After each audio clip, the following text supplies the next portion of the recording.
Dear students, we are over here with another clip, another video with another theorem. This is Pythagoras theorem, which has been propounded by Pythagoras. You know, he was also very much renowned mathematicians, Greek mathematician, and it is also said that disciple of Thales. Thales के शिष्य के रूप में Pythagoras जाने जाते हैं. इनके गुरु का नाम था थेल्स. थेल्स के बारे में आपको बताया गया था. तो थेल्स के शिष्य के रूप में पाइथागोरस है और इनका लाइफ स्पान यही है 569 बीसी से 479 बीसी. 579 बीसी से 479 बीसी मतलब आप कह सकते हैं 90 ईयर्स का इनका लाइफ स्पान रहा और ये थेल्स के शिष्य के रूप में जाने जाते हैं.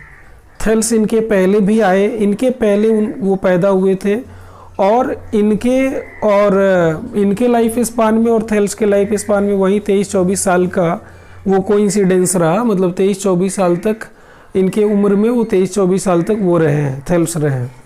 थेल्स के बारे में आपको बताया गया था कि बीपीटी बेसिक प्रोपोर्शनलिटी थ्योरम, जिसको थेल्स थ्योरम के नाम से जानते हैं, हिंदी में आधारभूत आनुपातिकता प्रमेय, जिसको मैंने आपको बिगिनिंग में ही जब ज्योमेट्री 10th क्लास का शुरू हुआ था उसी में समझाया था.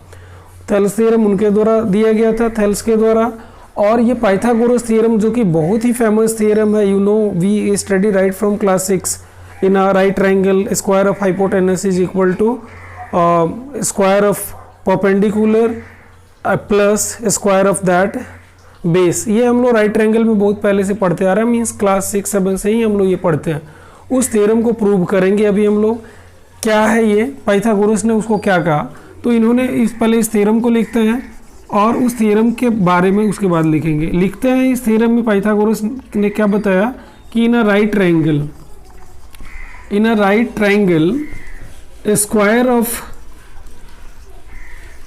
द हाइपोटेनस पता है कौन सा होता है, जो 90 डिग्री के सामने का साइड होता है. Hypotenuse, the square of hypotenuse is equal to the sum of square of other two sides. ये आपका ये पाइथागोरस थ्योरम है.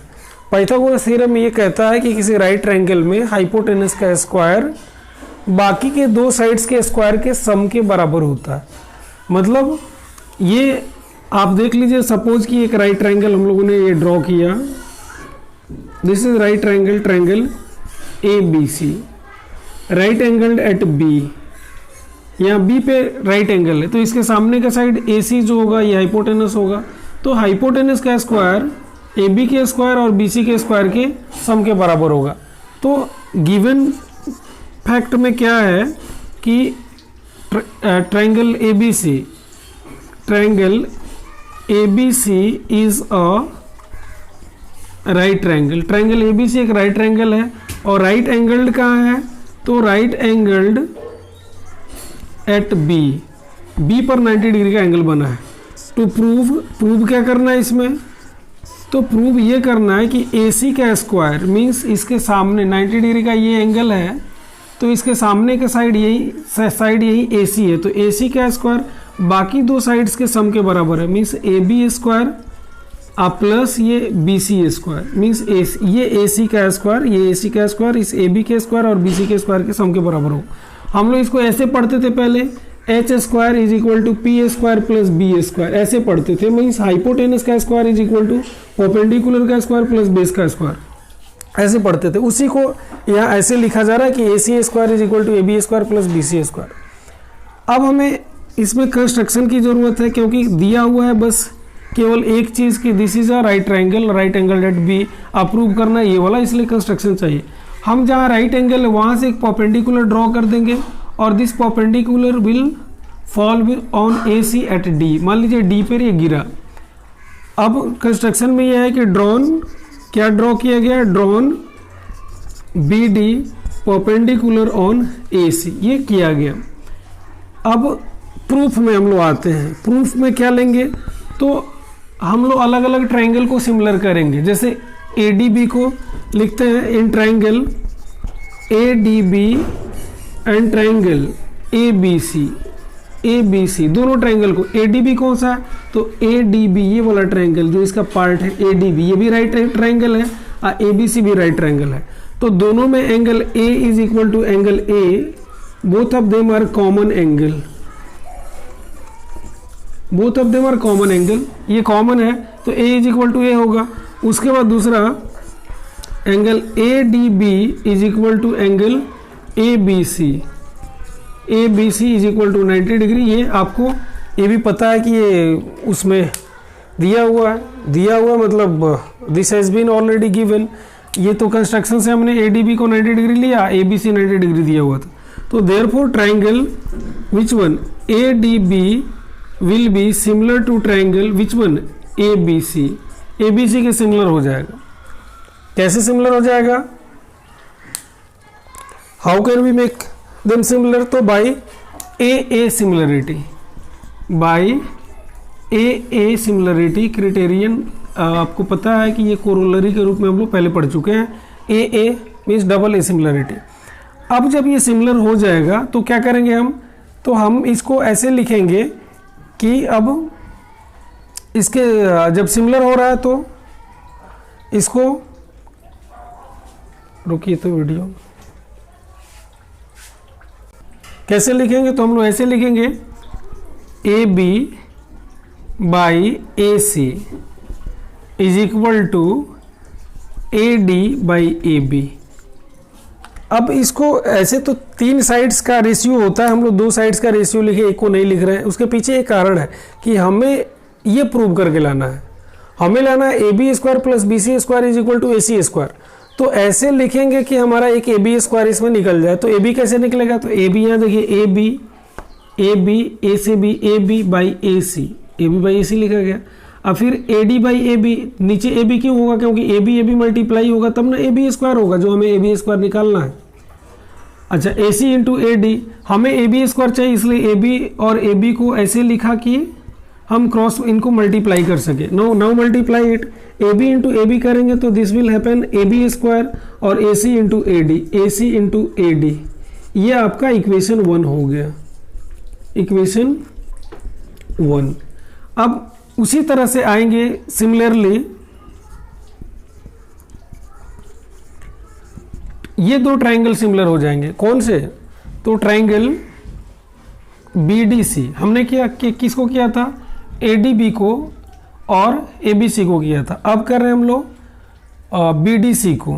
Triangle BDC will be similar to triangle, BDC भी सिमिलर होगा ABC के, ट्राइंगल ABC, ये दोनों भी सिमिलर हो जाएंगे। किस तरह से, उसी तरह से ये भी बाई A सिमिलरिटी, मतलब डबल A सिमिलरिटी से ही होंगे। जब ये सिमिलर हो गए तो सिमिलर हो जाने के बाद फिर वैसे ही साइड्स का रेशियो सेम हो जाएगा। Let us see do it over here.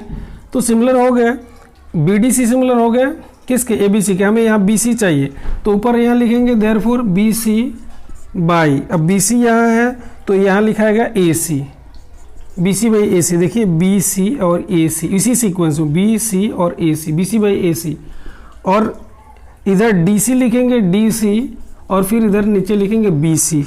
ये DC हो गया और ये BC हो गया। अब फिर क्रॉस मल्टीप्लाई करेंगे तो BC square is equal to BC into BC, BC square is equal to AC into DC। ये आपका इक्वेशन 2 हो गया। अब एडिंग 1 एंड 2 दोनों को ऐड कर देते हैं। एडिंग 1 एंड 2 दोनों को जब ऐड करते हैं तो आप गौर करेंगे, इधर है इक्वेशन 1 AB स्क्वायर, तो AB स्क्वायर आप प्लस इधर है BC स्क्वायर, दोनों का LHS ऐड हो गया। अब RHS ऐड करते हैं, AC इंटू AD अब प्लस इसमें AC इंटू DC। अब गौर कीजिए AB square plus BC square is equal to AC common हो जाएगा तो कॉमन कर लीजिए। AD प्लस DC, देखिए AD, अब इसमें बचेगा क्या, AD या प्लस DC, क्योंकि AC हमने कॉमन निकाल लिया। यहाँ ये है AC has been taken common, AC common निकाल लिया गया तो इसमें AD और इसमें से ये DC बचेगा क्योंकि AC निकाल लिया गया। Further AB square plus BC square is equal to AC multiplied by A D plus D C. A D यहाँ से यहाँ तक है, A to D A D, और डी से सी डी सी, यहाँ डी से सी डी सी है, दोनों को जोड़ेंगे तो फिर ये ए सी हो जाएगा। तो आप गौर करेंगे कि A B square plus B C square is equal to A C into A C square हो गया। मतलब जो हमें प्रूव करना था कि square of hypotenuse is equal to sum of square of other two sides, we have got it over here. तो इस तरह से जो फेमस पाइथागोरस थ्योरम जो किसी राइट ट्रायंगल के बारे में है कि राइट ट्रायंगल में हाइपोटेनस का स्क्वायर बाकी दो साइड्स के स्क्वायर के सम के बराबर होता है, this theorem we have already proved over here. अब आप इसको प्रूव करना सीखें और इसके आधार पर जो एक्सरसाइज है आगे वाला बनाना सीखें। जहाँ कहीं दिक्कत होगी, if you feel any sort of problem while doing that exercise, never hesitate to ask through your comment. आप अपने कमेंट के द्वारा कभी भी हेजिटेट मत करें पूछने में, और निश्चित रूप से जो क्वेश्चंस नहीं समझ में आएगा चाहे एनसीईआरटी या अन्य किसी भी बुक में, तो I am always ready to help you. Thanks a lot.